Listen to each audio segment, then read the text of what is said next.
pagi kawan pajak, jumpa kembali di podcast Bisa Pajak.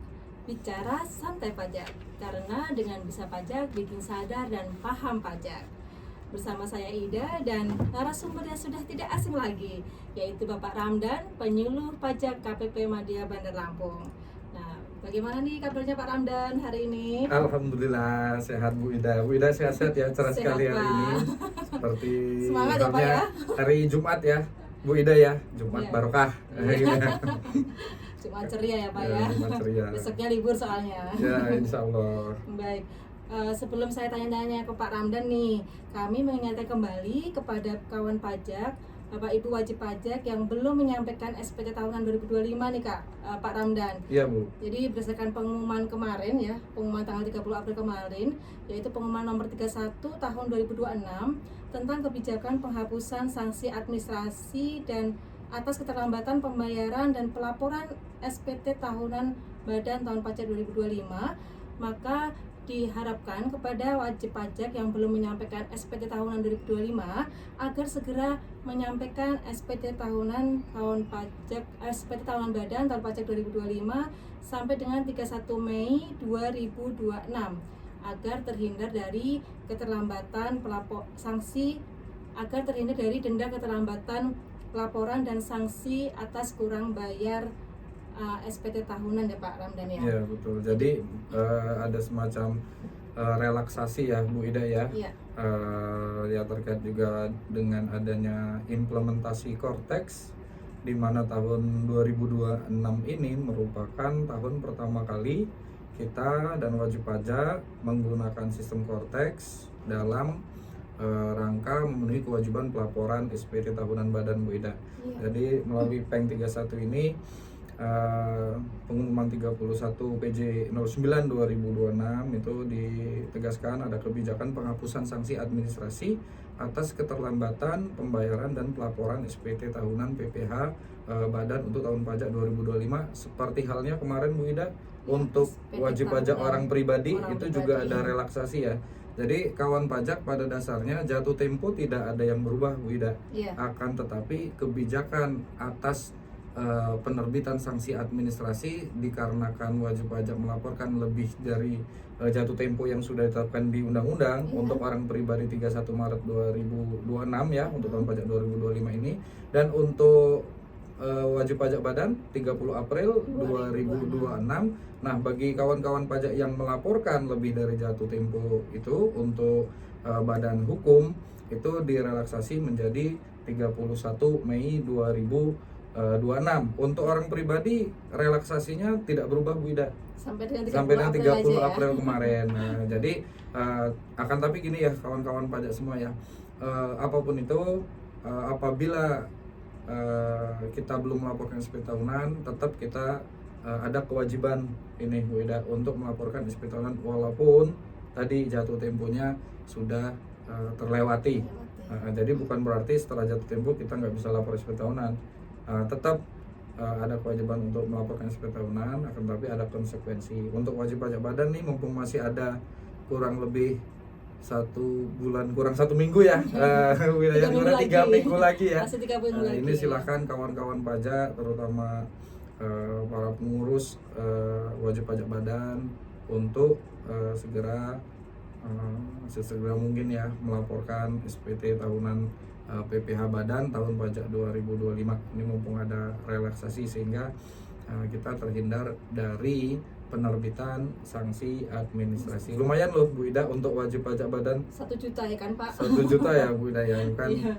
bisa dipergunakan untuk hal lain lah kurang lebih gitu ya. Jadi Betul. seperti itu kawan pajak mengenai pengumuman Peng 31 PJ 09 2026 tentang kebijakan relaksasi daripada pelaporan SPT tahunan PPH Badan tahun pajak 2025. Ya, jangan dilewatkan ya. Baik, pada kesempatan kali ini tema kita adalah ini Pak Ramdan, serba-serbi SPT tahunan 2025, yaitu mengenai kendala dan solusi pengisian lampiran SPT tahunan badan di Cortex. Karena tema ini kita angkat karena sering ada pertanyaan di helpdesk terkait pengisian lampiran-lampiran ya Pak Ramdan ya. Iya betul sekali Bu Ida. Nah, sebelum ke lampiran nih Pak Ramdan, Hmm. ini kan SPT tahunan kan baru pertama kali melalui Kortek ya tahun Ya, 2025 ini. tahun Nah, 2026 ya. perbedaannya apa sih Pak Ramdan dengan pengisian SPT tahunan di DJP online? Baik Bu Ida. Perbedaan yang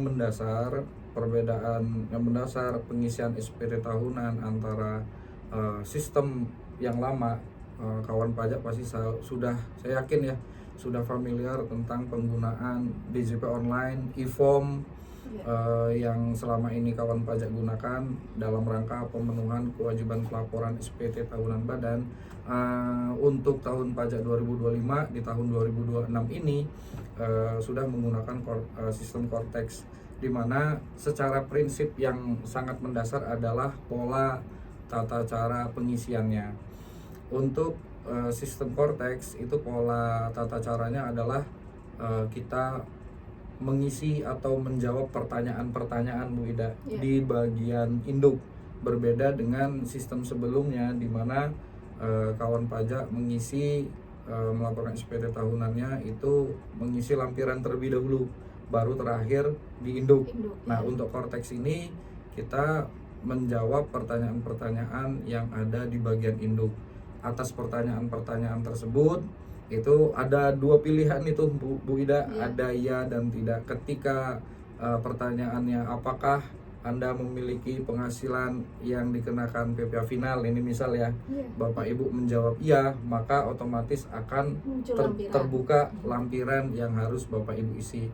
Apabila atas pertanyaan tadi misalkan Bapak Ibu memilih tidak, ya karena memang tidak ada ya Bu Ida ya, bukan karena biar sedikit lampirannya maka lampiran tersebut tidak akan terbuka karena memang tidak harus diisi.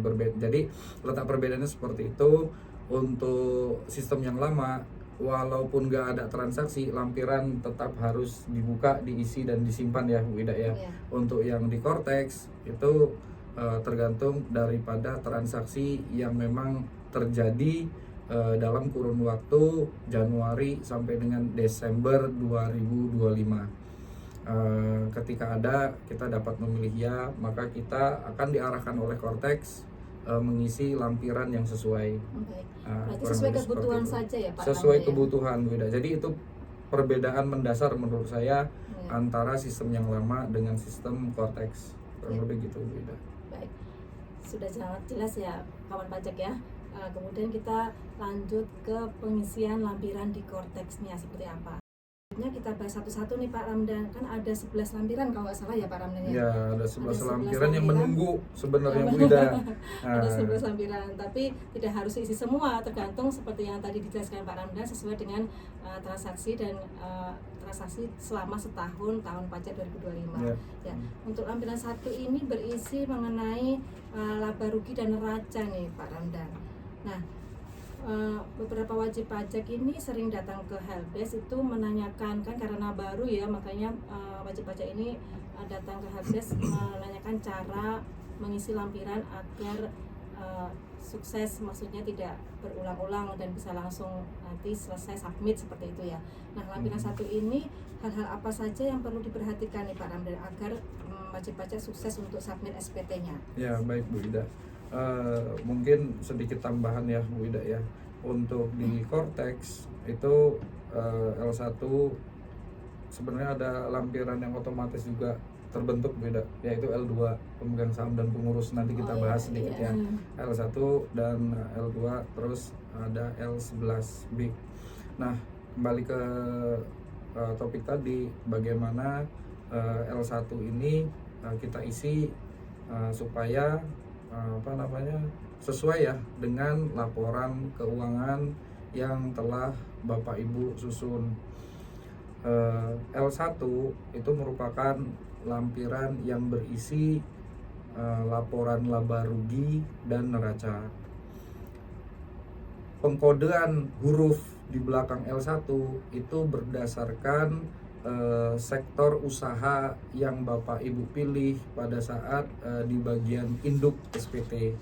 Sektor usaha bisa perdagangan, bisa perbankan, bisa jasa, bisa manufaktur, tergantung dari pada jenis sektor usaha perusahaan Bapak Ibu. Jadi Kalau misalkan boleh ambil contoh ini Bu Ida ya, Iya. misalkan di induk untuk sektor usaha perusahaan kita ini misalkan bergerak dalam bidang perdagangan, maka di Kortex itu akan muncul ya bagian lampiran L1C. Kurang lebih seperti itu. Jadi pengkodean hurufnya tergantung daripada sektor usahanya. Di lampiran L1 ini tentunya kita mencoba untuk mentransfer apa yang sudah kita susun di laporan keuangan, dalam hal ini laba rugi dan neracanya, itu kita transferkan nilainya ke lampiran L1, di mana lampiran L1 ini memuat dari beberapa kolom yang penting. Itu yang pokok utamanya, yang pertama adalah nilai komersilnya Bu Ida. Nilai komersil, misal contoh kayak peredaran usaha itu nilai komersil berapa, nilai peredaran usaha dalam 1 tahun pajak. Di sini pada kolom yang pertama untuk peredaran usaha misalnya, itu nilai peredaran usaha dari seluruh usaha wajib pajak. Kita mengetahui bahwasanya usaha wajib pajak bisa jadi tidak satu jenis Bu Ida. Tidak satu jenis dalam hal gini, pengenaan perpajakannya bisa jadi ada yang sudah dikenakan PPh final, ada yang belum dikenakan PPh final, atau bisa juga atas penghasilan yang diterima ini tapi masuk secara komersil, masuk sebagai dalam peredaran usaha, bisa jadi itu bukan objek. Nah di situ nanti di L1 yang pertama kali kita isi adalah lajur yang pertama atau kolom yang pertama, itu adalah secara komersil terlebih dahulu. Di kolom-kolom berikutnya baru ada adjustment dalam arti penyesuaian. Apakah misalkan contoh gini, dalam 1 tahun pajak omset perusahaan kita ini misalkan 20 miliar Bu Ida. Nah dalam 20 miliar ini ada peredaran usaha yang sudah dikenakan PPh final. Misalkan nih, memang sektor usaha dagang, tapi ternyata juga melakukan kegiatan konstruksi. Ini misal Bu Ida ya, bisa jadi. Karena namanya usaha boleh dong, bisa apa aja, bisa macam-macam.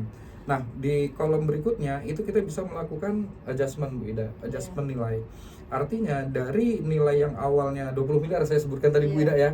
Nah, ternyata 8 miliarnya itu adalah yang dari sektor usaha yang memang sudah dikenakan PPh final. Maka kita isikan di bagian peredaran usaha, itu peredaran usaha 20 miliar yang sudah dikenakan PPh final 8 miliar.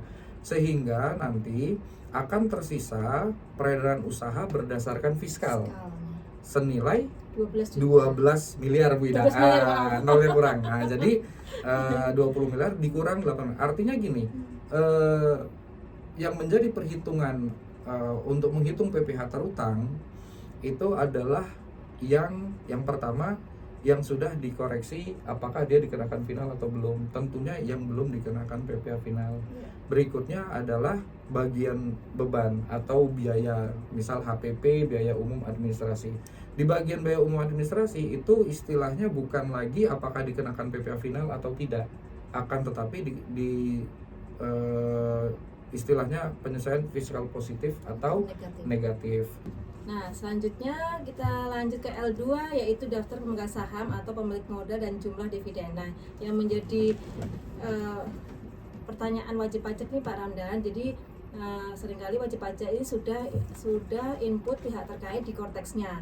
Namun jumlah pihak terkait di Korteks tidak sesuai dengan jumlah pengurus yang di SPT tahunan badan di Korteksnya. Nah, ini cara biar sama antara pihak terkait dengan pengurus yang di SPT itu seperti apa Pak Ramdan? Oke, baik Bu Ida. Permasalahan di L2 yaitu di daftar pemegang saham pengurus bagi wajib pajak badan ya, kawan pajak.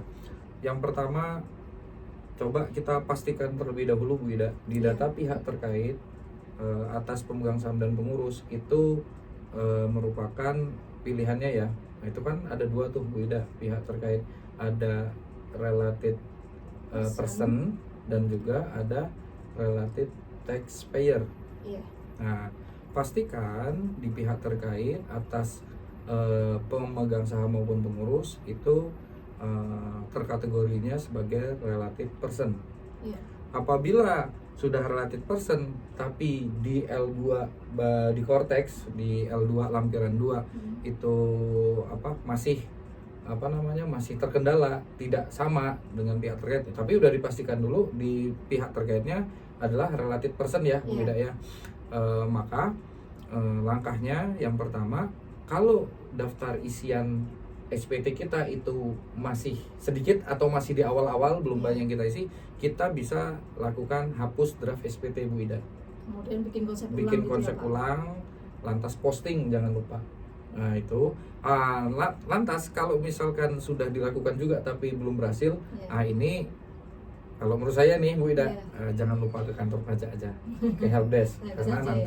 Karena memang pada saat ini fitur daripada updating data daftar pengurus itu hanya di pihak terkait.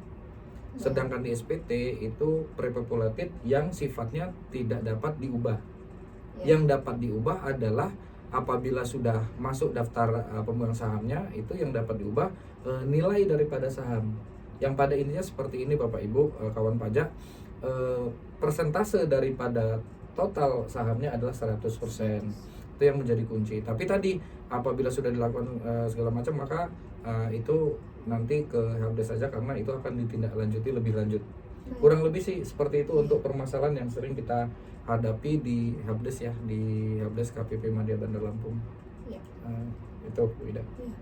Baik, jadi di SPT-nya itu kan tidak bisa diubah ya Pak Ramdan ya. Iya, jadi betul Bu. ubahnya di menu di korteksnya, kemudian di menu profil wajib pajak, informasi umum, kemudian nanti ada tombol klik edit di atas.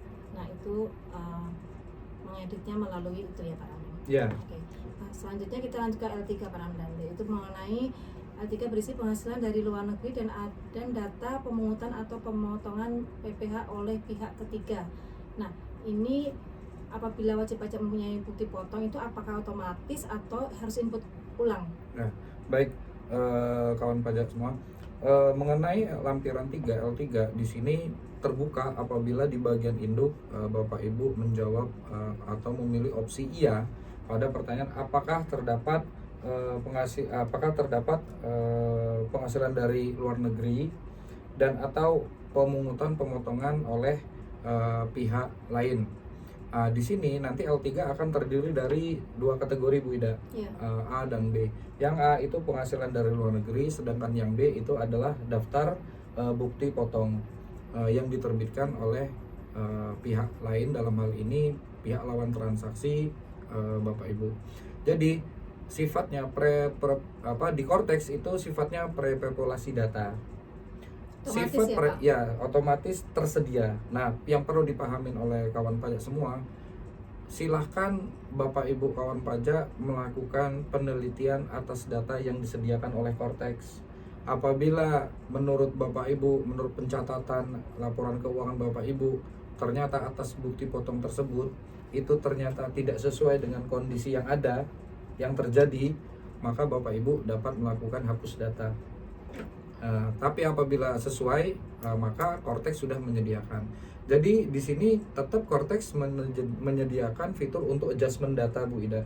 Jadi boleh nggak dihapus sepanjang memang kita memilih menentukan atau menyatakan oh ini bukan bukti potong saya, berarti kita mengakui tentunya yang memiliki dasar ya Bu Ida. Dasar karena apa?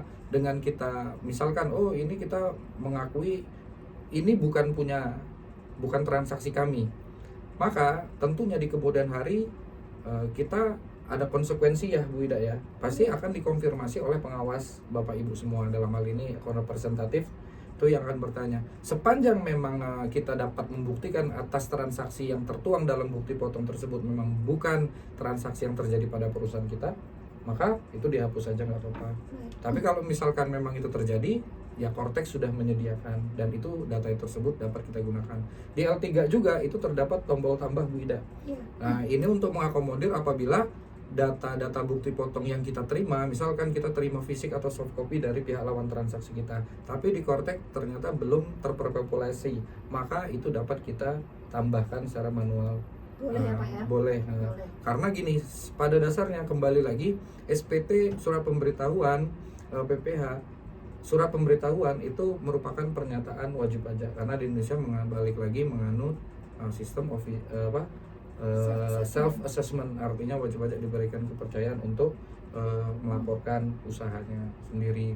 Apabila ada data yang tidak sesuai, maka konsekuensi daripada self assessment tersebut, maka pihak pengawas yang akan melakukan konfirmasi. Kurang lebih seperti itu konsepnya. Iya. Baik, sudah jelas Pak Ramdan.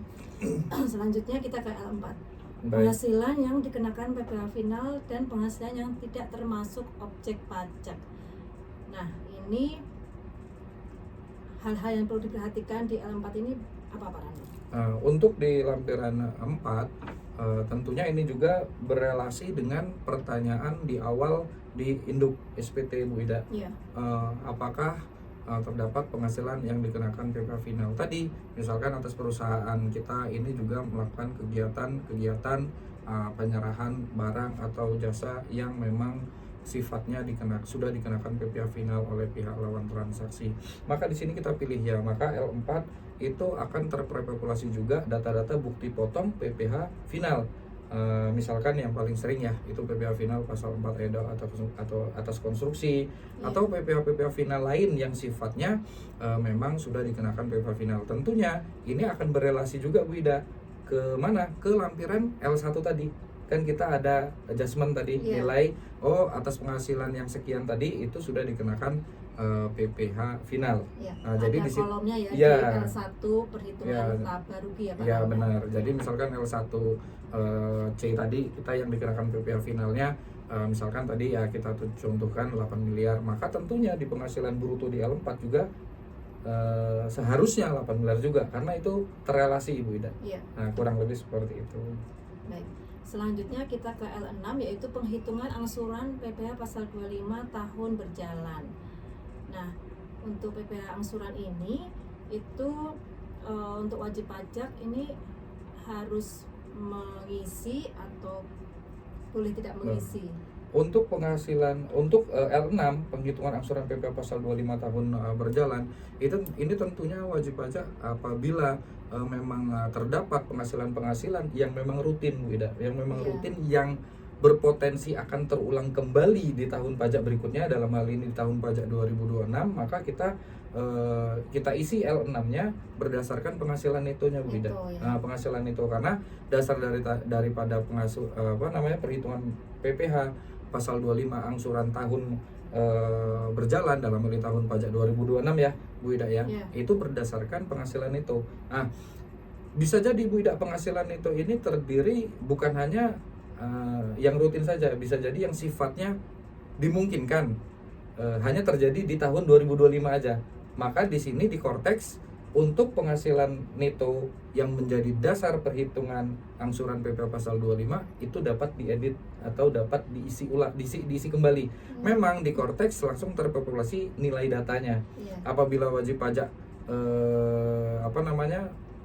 tidak setuju ya bahasanya ya, itu tidak sesuai menurut wajib pajak, itu dapat teman-teman wajib pajak disesuaikan berdasarkan perhitungan.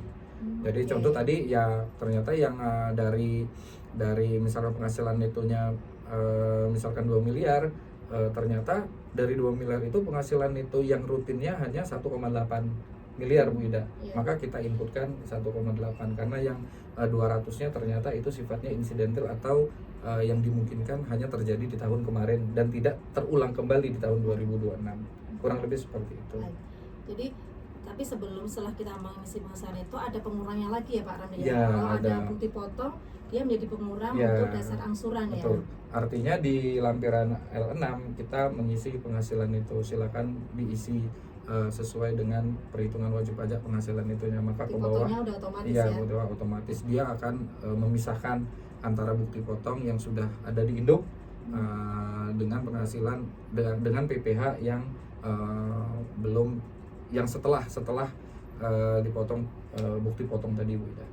Kurang lebih seperti itu. Jadi nanti otomatis ya perhitungannya dari Kortek. Jadi wajib pajak tidak perlu menghitung. Kuncinya adalah di penghasilan itunya ya Bu Ida ya. Oke, sip. Nah, selanjutnya itu lampiran 6 ya. Sekarang kita ke lampiran 7 yaitu penghitungan kompensasi kerugian fiskal. Nah, kompensasi kerugian fiskal ini yang berhak untuk mengisi di sini itu wajib pajak yang bagaimana nih Pak Ramdan? Tentunya yang pada perhitungan fiskal dia mengalami kerugian Bu Ida berdasarkan catatan laporan keuangan, dan juga di Kortex ini sifatnya adalah prepopulasi juga Bu Ida, artinya mengambil data-data SPT sebelumnya. Contoh misalkan di 2024 ada kompensasi kerugian, wajib pajak melaporkan rugi fiskal, maka di SPT 2025 itu akan tergenerate di lampiran L7 itu data kompensasi dari tahun 2024, kurang lebih seperti itu. Jadi langsung otomatis masuk ya Pak? Iya, tergenerate ya. Baik, itulah hebatnya Kortex ya. Jadi banyak data yang terpopulated ya, terpopulasi. Tapi tetap Bu Ida harus kita teliti juga ya. Karena sistem menyediakan, kita berhak dan wajib untuk melakukan penelitian atas data yang disediakan oleh sistem, kurang lebih seperti itu. Baik. Selanjutnya kita ke L8 yaitu perhitungan PPh terutang. Maka ini ada beberapa pilihan ya Pak Ramdan ya. Ada yang menggunakan wajib pajak bisa menggunakan pasal 31E atau menggunakan pasal 17. Nah, ini untuk yang pasal 31E ini untuk wajib pajak yang seperti apa? Oke, baik Bu Ida. Untuk teman-teman kawan-kawan pajak yang omsetnya lebih dari 4,8 miliar sampai dengan 50 miliar, maka kawan pajak dapat menggunakan pasal 31E sebagai fasilitas untuk penghitungan PPh terutangnya. Pada prinsipnya hal ini terrelasi dengan pertanyaan di induk juga Bu Ida. Mau penghitungan PPh-nya menggunakan apa? Tadi ketentuannya adalah omset kita apakah lebih dari 50 miliar atau tidak? Kurang dari 50 miliar. Pertanyaan berikutnya adalah lebih dari 4,8 miliar atau tidak? Kalau dia di tengah-tengah tadi, itu kita dapat menggunakan fasilitas 31E. Nah, jadi secara teknis perhitungan di L8 ini kita memasukkan nilai omset, lalu atau peredaran usaha utuh, omset secara fiskal ya Bu Ida ya, dan juga penghasilan neto fiskalnya. Jadi omset dan neto fiskal itu dua poin itu yang nanti Kortex akan menghitung berapa PPh berdasarkan tarif pasal 31E-nya. Secara otomatis ya. Jadi L8 ini juga nanti kita hanya mengisi bruto saja ya Pak Ramdan ya? Mengisi peredaran usaha fiskal dan penghasilan neto fiskalnya. Ya, jadi untuk ke bawahnya nanti untuk PPh terutangnya otomatis dari Kortexnya ya. Sesuai dengan perhitungan yang berdasar undang-undang. Baik. Kurang lebih seperti kalau itu. Di atas 50 miliar berarti otomatis tidak dapat fasilitas dong ya? Tidak dapat fasilitas menggunakan tarif pasal 17 atau PPh secara umum, di mana tarif PPh badan adalah 22%. Oke, siap. Lanjut kita ke L9 yaitu daftar penyusutan dan amortisasi. Nah, ini yang paling banyak nih Pak Ramdan yang datang ke Helpdesk menanyakan untuk penyusutan dan amortisasi ini, karena kan biasanya wajib pajak datanya sangat banyak ya. Dan ini disediakan file impornya, tapi beberapa banyak yang mengalami gagal ya. Nah, ada nggak tips dan triknya agar anti gagal nih untuk ekspor untuk upload file impornya Pak Ramdan? Untuk data penyusutan dan amortisasi ini, yang pertama kali jangan lupa Bapak Ibu siapkan file Excel untuk impornya itu yang terbaru Bu Ida. Jadi kita mau ngimpor nih, data kita sudah ada, maka silakan Bapak Ibu kunjungi ke pajak.go.id itu untuk mengunduh ulang. Tapi saya sudah punya unduhannya nih Bu Ida nih. Silakan unduh ulang. Tetap unduh ulang ya Pak ya? Tetap unduh ulang aja. Nanti kita transferkan ke file yang baru kita unduh tadi. Lantas jangan lupa juga kawan-kawan pajak itu melihat referensi yang sesuai pada yang tersedia di file Excel untuk impor data tadi. Petunjuk ya. Jadi di situ dimungkinkan kita nggak tahu, kita sudah punya file Excel-nya nih Bu Ida. Iya. Bisa jadi ada perubahan.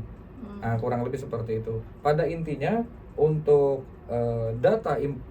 untuk impor data mengenai daftar penyusutan dan amortisasi ini, kalau saya lihat apabila datanya sesuai dengan skema impor yang file yang terbaru, itu insya Allah sudah tidak bermasalah Bu Ida. Akan tetapi yang perlu saya soroti adalah perihal ketaatan azas dalam hal metode penyusutan, Bu Ida. Nah, itu harus sama ya.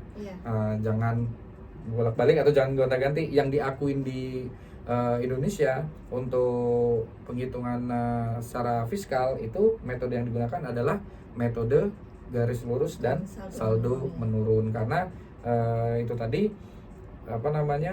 hanya dua itu ya metode yang digunakan secara fiskal atau yang digunakan di perpajakan gitu ya. Secara komersial mungkin metode penyusutan banyak ya Bu Ida ya, lebih dari dua itu kan, tapi yang diakuin di perpajakan adalah metode garis lurus atau saldo menurun, kurang lebih gitu. Jadi tipsnya untuk file impor data penyusutan jangan lupa diunduh kembali menggunakan file yang terbaru, kurang lebih seperti itu. Yang salah satu pertanyaan lagi terkait dengan penyusutan ini Pak Ramdan, itu mengenai karakter khusus nih yang dimasukkan di file impor. Nah ini gimana nih? Boleh sedikit karakter khusus atau nggak boleh sama sekali nih Pak? Kalau untuk karakter khusus yang paling sering misalkan tanda petik 1 di atas itu Bu Ida, itu kita bisa menggunakan atau mengganti ya dengan tanda yang mirip tanda petik juga tapi yang agak miring ke kanan itu Mbak Ida. Itu saya agak lupa itu namanya. Bisa ya. Kenapa? Karena petik di atas itu menurut cerita teman-teman yang ngerti ini ya Bu Ida, teman-teman IT ya, itu dia membuat error sehingga tidak dapat tersimpan. Atau mending dihindari saja juga nggak apa-apa, sepanjang memang itu tidak berkaitan dengan data-data yang bersifat material. Hanya keterangan misalnya kan ya judul. Kalau mungkin menggunakan alfabet Arab bisa huruf Ain gitu lah bacanya. Kurang lebih gitu kawan pajak. Oke, jadi sebaiknya dihindari karakter khususnya ya. Baik. Kemudian kita langsung ke L10, yaitu mengenai pernyataan transaksi dalam hubungan istimewa. Ini kalau memang ada transaksi hubungan istimewa ya Pak Ramdan. Kalau nggak ada bisa kita lewatkan. Kita lewatkan. Oke, langsung aja kita ke L11 Pak Ramdan. Baik. Ini yang lampiran otomatis muncul, mau nggak mau kita isi ya kan. Nah, cara ngisinya gimana ini? Di sini ada istilah EBITDA dan debt equity ratio atau DER ya. Bagaimana Pak Ramdan? Di L11. Jadi untuk EBITDA sendiri ini belum ada ketentuan beda sehingga dimungkinkan untuk diisi 0. Akan tetapi kalau untuk debt equity ratio itu perbandingannya atau istilah kita DER ya, debt equity itu perbandingannya adalah 4:1. 4-nya adalah untuk utang ya, untuk utang, dan satunya adalah untuk modal. Jadi yang diakui di perpajakan berdasarkan PMK 169 tahun 2015 di perpajakan itu debt equity ratio itu rasio antara utang dan modal itu adalah 4:1. Modal 1 miliar, utang 4 miliar. Kurang lebih seperti itu untuk L11. Baik. Pak Ramdan, ini sangat jelas sekali ya untuk cara mengisi lampiran di SP tahunan badan 2025 di Kortek. Nah, Bapak Ibu, jadi beberapa tips dan trik sudah kita sampaikan. Semoga ini bisa bermanfaat bagi Bapak Ibu semua ya. Amin. Mudah-mudahan ya Bu Ida ya. Tapi kalau Bapak Ibu menemui kendala jangan ragu juga, terutama untuk teman-teman kawan-kawan wajib pajak yang teradministrasi di KPP Madya Bandar Lampung ya untuk datang ke helpdesk. Kurang lebih seperti itu. Baik, jadi kalau ada masalah jangan khawatir, bisa langsung datang ke kantor pajak. Kalau bisa dari kantor pajak tidak bisa menyelesaikan, kita bisa eskalasi ke layanan pusat ya Pak Ramdan. Artinya selalu ada solusi ya Pak Ramdan. Artinya kita di KPP juga mencoba untuk semaksimal mungkin membantu apa yang menjadi kendala kawan-kawan pajak dalam hal pengisian SPT tahunannya. Itu komitmen kita. Kurang lebih seperti itu ya kawan-kawan pajak ya. Baik Bapak Ibu, terima kasih juga Bapak Ramdan. Terima kasih Bu Ida. Ya, sudah sangat jelas sekali penjelasannya. Semoga bermanfaat bagi kawan pajak dalam mengisi SPT tahunan badan. Nah, jangan lupa subscribe channel YouTube KPP Madya Bandar Lampung dan follow Instagram kami di @pajakmadya_Bandar Lampung yang tentunya banyak informasi yang sangat bermanfaat bagi kawan pajak semua. Dan kami ingatkan kembali bahwa untuk selalu waspada dua hal terkait dengan Kortex, yaitu penipuan yang mengatasnamakan DJP dan calo yang menawarkan jasa Kortex. Baik, terima kasih. Mohon maaf apabila ada kata-kata yang kurang berkenan. Sampai jumpa di episode podcast berikutnya. Terima kasih.